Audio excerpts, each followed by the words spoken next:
Okay, here we are, Tuesday, January 28th, 2025. Myself, Douglas, and my dog Mowgli here, greeting you from Pennsylvania. It's about 30 degrees here, and the sun's out a little bit. And here we are, you know, here we are waking up to a civilization today where we're seeing neo-Nazis across the planet come out today and through the last week or so, last couple weeks since the inauguration of the United States president.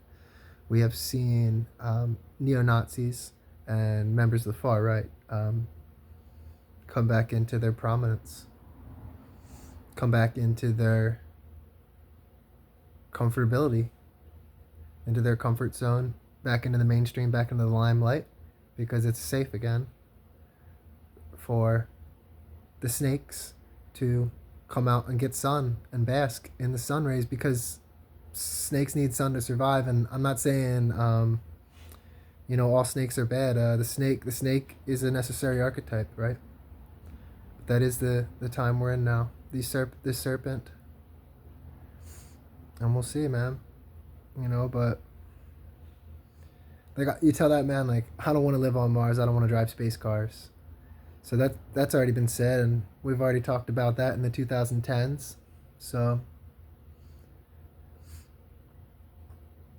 ultimately, it's up to all of you whether you guys want to colonize Mars and whatever.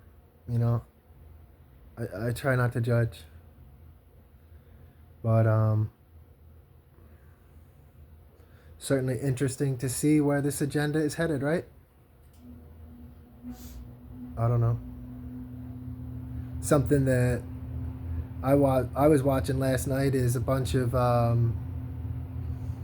cattle mutilations in Oregon, and I was getting into cattle What are cattle mutilations? I mean, how are we explaining that in any other way other than extraterrestrial interference, right?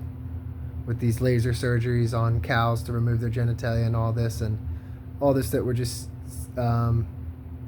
seeing show up in big numbers, right? So it's an interesting time here on planet Earth, as we're clearly having some type of extraterrestrial involvement on planet Earth, being downplayed, and people are much more interested in aligning with these far right agenda and racialized agendas and stuff like that.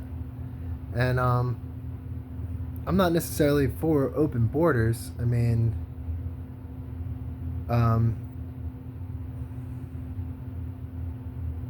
but because then you're just going to get into global unions and stuff like that. So